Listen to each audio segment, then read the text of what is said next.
አልተገናኘንም። ቻው አበሻ ቻው። ሴዶ ማርሻል ሀገር ጥሎ ፈርጥጧል። በዚህም በርካቶችን አስቆጥቷል። አበሻ አልተገናኘንም። ቻው ቻው ቻው። ሴዶ 10 ሚሊዮን 20 ሚሊዮን አይደለም 100 ሚሊዮን ብር ቢሰጠው እዚህ ውድድር ላይ እንደማይሳተፍ ይታወቃል። ምክንያቱም ልጁ ፍርሃት ነው እንጂ የብር ችግር አይደለም እንደዚህ እያንገዳገደው ያለው። የድሮዋን የትምህርት ቤት አፍቃሪያችሁን የናፈቃችሁ እስኪ ይሄንን ቪዲዮ ልጋብዛችሁ።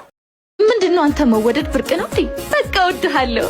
በቃ እቺን አንበር ውስጥ ታስቀምጭለታለሽ። ቆምዝ ይየርስ ምንድነው አንተ ምን ነው ኮቴለ ምንድነው ያሹ? ምንም ለየው ስጪኝ። አይቻልም። ታያ ቆንጂዬዋ ልጅ ቆንጂዬዋ ነው ያለ። ምንድነው እየቀለድኩ ነው እንዴ? ጉድሽ አላየሩስ ከነቃም እንቃ የታባቱ ለማን ነው? ለትምህርት ላንተ ላንተ ወላጅ ሆኖ ለትምህርት ቤት ልጅ ቻው። እቺ ልጅ አበደች። ወረቀቱስ ከዞርኩ ሞቻለዋ። አፈር ቢያፈረስ በላሽ። አይ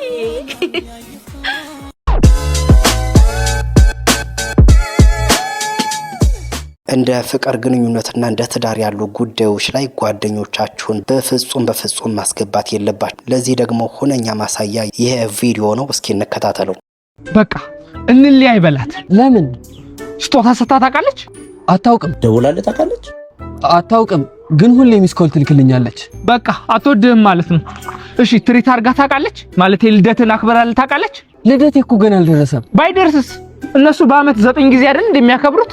ለአንተ 3 ጊዜ ብታከብርልህ ምን ችግር አለው እኮ? እሺ ሌላው ይቀር፣ ያለበት መታ ፒክ አድርጋ ታውቃለች? መኪና እኮ የላትም። ጭራሽ መኪና ሳይኖራት አንተ ላይ የተንጠለጠለችው። የራሷ ገቢ ሊኖራት ይገባል። ሴት አይደለች? ሰርታ ትግዛ። ይሄ ከበቂ በላይ ሬድ ፍላግ ነው። እሺ ግደለው እዚህ ጋር በቃ ብሬክ አፕ። yes ማስረሻ አልፈልግሽም በላት። ብሬክ አፕ። እሺ ግደለው ዛሬውን።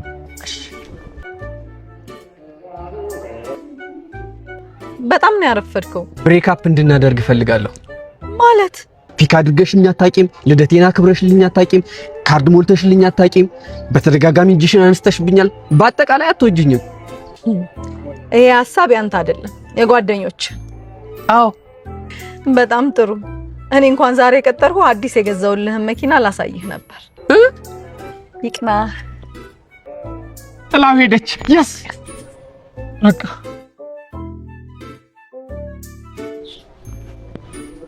እናንተ ህይወቴ ውስጥ እስካላችሁ ድረስ መንግስተ ሰማያትም አልገባም። ከአረብ ሀገር እህቶች ወንዶች ገንዘብ እየተቀበሉ በስተመጨረሻ የሚክዷቸውና በርካታ እህቶቻችን ዋጋ እንደሚከፍሉ ይታወቃል። ይሄ ጉዳይም ተደጋግሞ ሶሻል ሚዲያ ላይ ወጥቶ መነጋገሪያ እንደሆነ ይታወቃል። ይህንን ቪዲዮ እስኪ ተከታተሉት። አረብ ሀገር እኮ የመጣሁት ላንተ እና ነሽ ብዬሻለሁ። እኔ ነኝ ብዬሻለሁ። ምን እናቴ እስከ መቼ ነው በሰው ሀገር የምትቃጠዩ? የእናትሽን ቤት ፍጭና ያለሽንን ብር ላኪልኝና ነይና ልጅ አባት አድርጊኝ ያልከኝ አልነበር? እና እሱ ድሮ ነዋ። በድሮ በር ያረሰ የለም። ምን ተገኘ ዛሬ? ሚስት ላገባ ነው። የኔ ፍቅር እንኳን ከልቤ ነበር። ያንተ ፍቅር ከቁስ እንደሆነ ባቅ ኖሮ ሊያውም አስተሳሰብ አፈር ካፈር ያልተሻለ። ማን ነው አፈር? አንቺ እንደውም ፍቅሬ መጣች። የእናትሽን ቤት ሸጠሽ የሰጠሽኝን ብር በስሟ ዞሬላታለሁ። ይቆይ እንጂ መቼ ቀራ የሰሩት ያስቀመጡት ለአንዱ ወገን ባይስማማ። እህቴ ናት። የእህቴን ገንዘብ በእጅ አዙር አስመልሼዋለሁ። እንዳንተ አይነት ቀሽም ልብ ያላቸው ወንዶች ናቸው። የስንቱን ጥሩ ወንድስ የሚያሰድቡት። ስንቷን አሳብዳችኋል። ስንቷን ሴት እንደዚህ በዝብዛችኋል። ሁሉም ሰው የዘራውን ነው የሚያጭደው። ይቀመጣል እንዳደራ። no god please no no no በርካታ ወንዶች ትዳርን ይሸሻሉ። ለዚህ ደግሞ እንደ ምክንያት የሚያቀርቡት ፋይናንሳቸው መስተካከል እንዳለበት፣ ያው በፍቅር ግንኙነት ውስጥ ሲሆኑ ደግሞ ዘላቂነታቸውን ለማጥናትም ጊዜ እንደሚፈልጉ ይታወቃል። ይህንን ቪዲዮ እስኪ እንከታተለው። እኔ አሁን ባለን ነገር ተጋብተን ብንኖር ነው ደስ የሚለኝ። እኔ ደግሞ ደስ አይለኝም። አብሮ ለመኖር እኮ ሀብት ግዴታ አይደለም። ግዴታ ነው እንጂ እኔ ችግር፣ ድህነት፣ ማጣት የሚያምርብኝ ሰው አይደለሁም። ሳጣ እንዴት እንደማስጠላ ስቀፍ። አብረን እንደግ፣ ረዳት ልሁን፣ ላሳድግህ እኮ ነው ያልኩህ። አንቺ እናቴ አይደለሽ? ለምን ታሳድጊኛለሽ? ሚስት ባሏ እድገቱን ሲጨርስ ነው መምጣት ያለባት። አንተ እድገትህን ለመጨረስ ሙሉ ሚሊኒየም አይበቃህም። ግድ የለሽም አትናደጂ። ሲሞላልኝ እንጋባለን። የሞላ ውሃ ይውሰድ ሞላላ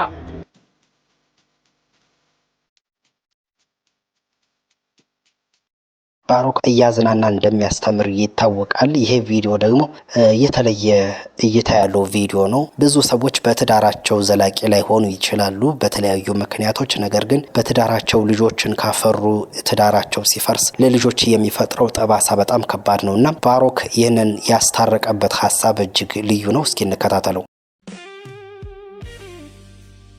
ካራሜሌ ከኔ ከአባትሽና ከእናትሽ ማንን ነው የምትወጂው?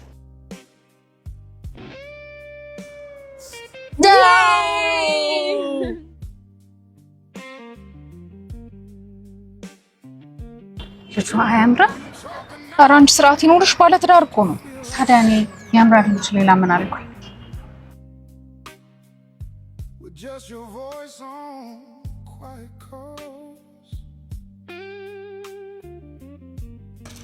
መጣሽ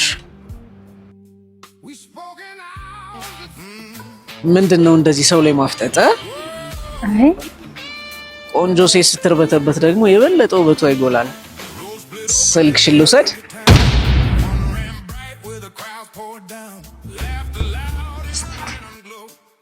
አስታውስክ? እኔም እንደዚህ ነበር የጠበስከኝ። ታውቂ የለ እኔ እኮ ፊት ከተሰጠኝ ጊዜ አልሰጥም። በሊቅና መኪና ትጠብቅሃለሁ።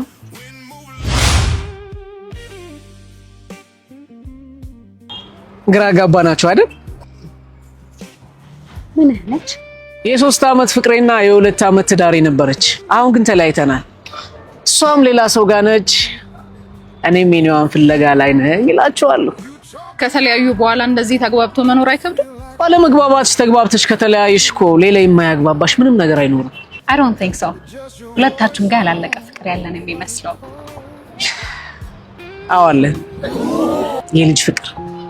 ልጆች የፈጣሪ ንጹህ አደራዎች ናቸው። ፈጣሪ ልጅን ወደዚህ ምድር ሲልክ በሁለት ጽኑ ምሰሶች በእናትና በአባት ፍቅር ጥላ ስር እንዲያድጉ ነው። አንዱ ምሰሶ ሲናጋ የልጁ ህይወት አብሮ ይናጋል። ኦፍ ኮርስ እኛ ተለያይተናል፣ ነገር ግን ወላጅነታችን ይቀጥላል። ምክንያቱም አንድ ቀን ፈጣሪ ፊት ስንቆም ስላልተሳካው ቢዝነሳችን፣ ስለጠፋው ገንዘባችን ሳይሆን በንጽህና የሰጠንን እንደ መልአክ የምታበሯን ያችን ነፍስ በእናንተ እልህና ቁጣ ለምን ሰበራችኋት? ለምንስ በጥላቻ አሳደጋችኋት ብሎ ነው የሚጠይቀን። አባት እናት ላይ ሲጮህ የልጅ መንፈስ ይሰበራል። እናት አባትን ስታጥላላ የልጅ መተማመኛ ምሰሶ ይናዳል። ስለዚህ በዚህ ህይወት ውስጥ ያላችሁ ሰዎች ዛሬውኑ ኩራታችሁን ዋጡትና እላችሁን ሰብራችሁ ዛሬ ማታ ልጃችሁ ተኝታ ሳለች ፊቷን ሂዱና እዩት። ያ የንጽህና ያ የፊት ላይ ሰላም የእናንተን ይቅርባይነት እየለመነ እንደሆነ ታረጋግጣላችሁ። ልጅ በእናትና በአባት እቅፍ ውስጥ የመኖር መለኮታዊ መብት አለ። እኔም አንቺ ስልክ የመቀበል መብት አለ።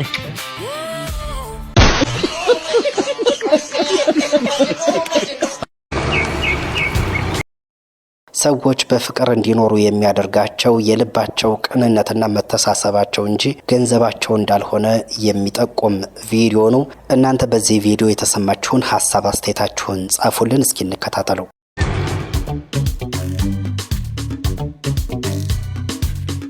ሀብታም በመኪና ሲያልፍ ድሃ መንገድ ይዘጋል ይባላል። አረ በስቤ ትላንት አብረን በእግራችን ስንዞር አልነበር እንዴ? ዛሬ ቤት ስገዛ መንገዱ ጠበበ። ቃልዬ አሁን ጊዜው ተቀይሯል። እኔ እናንተ አንድ ልንሆን አንችልም። ባምዬ አንቺ በጣም ቆንጆ ነሽ። ይሄ ቃልዬ ለምን በእግሩ እያዞረ ያደክምሻል? በዚች መኪና ለምን አትንፈላሰሽም? ቢያንስ ፀሐይ አይመታሽም። በስቤ ጓደኛ ማቾች ነን ብለን ነው ዝም ያለ። መኪናው ያንተ ሊሆን ይችላል፣ የእሷ ልብ ግን ያንተ ሊሆን አይችልም። ይቺ ቪትስ ጭንቅላት ላይ የወጣች ይመስለኛል። እኔ ከቃልዬ ጋር በእግሬ መሄድ ከአንተ ጋር በቪትስ ከመሄድ በላይ ኩራት ይሰጠኛል። ፍቅር በነዳጅ አይሰራም። እሺ ፍቅር በባዶ ወደ አይሰራም ለማለት ነው። ዛሬ ደግሞ ምን ልገዛላት ነው? ቃሪያና ሽንኩርት። ምናልባት ቪትስ የለኝ ይሆናል፣ ግን ለባም የገባውላትን ቃል አከብራለሁ። አንተ ግን በተራ ቆርቆሮ ጓደኞች የለወጥክ። ዛሬ በሄሊፖፕ አታላት ሊሆን ይችላል፣ ነገ ግን የቤት ኪራዩ ሲመጣ ሄሊፖፑ ይመርሃል።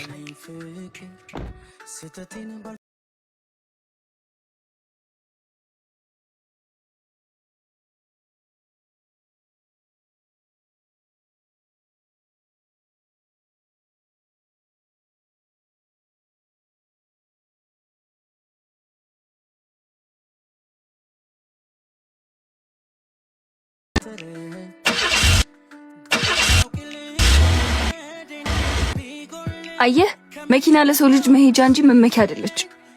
ዛሬ እኛን ድሃ ብለህ ሰድበን መኪና ግን ሰው ያስፈልገኛል ብላ ቆመች።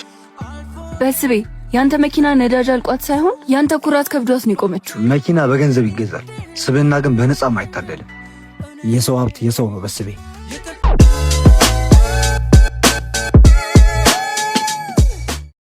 ይሄኛው ቪዲዮ ደግሞ የተለየ እይታ ነው። የፍቅር ግንኙነት ውስጥ የምታገኟት ፍቅረኛችሁ የነገ ሚስታችሁ ደግሞ ከቤተሰቦቻችሁ ጋራ ከጎረቤቶቻችሁ ከጓደኞቻችሁ ጋራ የምትኖር ናት። ስለዚህ ነገ በጓደኞቻችሁ በቤተሰባችሁ ፊት የማታሳፍራችሁ መሆኗን በፍቅር ግንኙነታችሁ ወቅት ልትፈትኗት ይገባል። ይሄ ቪዲዮ የሚያስተምረው ያንን ነው። እስኪ እንከታተለው። ቤተሰቦቼ ለመታወቅ እንኳን ሰዓት አታከብርም አይደል? ከኋላሽ ነኝ ፍቅር። ማናት? እህቴ ናት። ቤተሰቦችሽን ልተዋወቅ አይደል የምንሄደው? እኔ ያለኝ አንድ እሷን ብቻ ነው። ለዛ ነው ወጉን ለመጠበቅ ይሻት የመጣሁት። እና እንደዚህ ለብሳችሁ ነው ቤተሰቦቼን የምትተዋወቁት? ምነው አላማረብንም? ከዛሬ ነገ ትሻሻላለክ ብዬ ነው እስከዛሬ ታገስኩ። ከዛም አልፎ ቤተሰቦቼን ላስተዋወቅ የወሰንኩት። አንተ ግን እያድር ይብስብካል። ያንተ አንሶኖችን ደግሞ እንደደናሱ ይዘህብኝ የመጣኸው። አያው እስኪ ልብሷን ምን አለ የታጠበ ልብስ እንኳን ቢሆን እንደዚህ ተዝረክርከ የጎዳና ልጅ መስላ ነው ቤተሰቦቼ የምትታወቀው? ዝም በይ።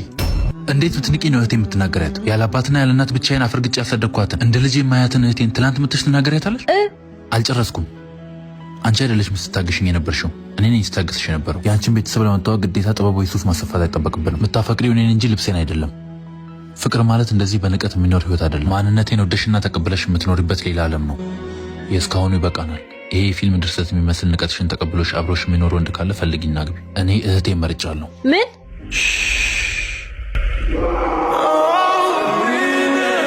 የተወደዳችሁ የምን አዲስ ልዩ መሰናዶ ተከታታዮች የዛሬው ልዩ ፕሮግራማችን በዚህ ይጠናቀቃል። ቪዲዮውን ላይክ እና ሼር፣ ቻናሉን ሰብስክራይብ ማድረጋችሁን አትዘንጉ። ጤና ይስጥልን።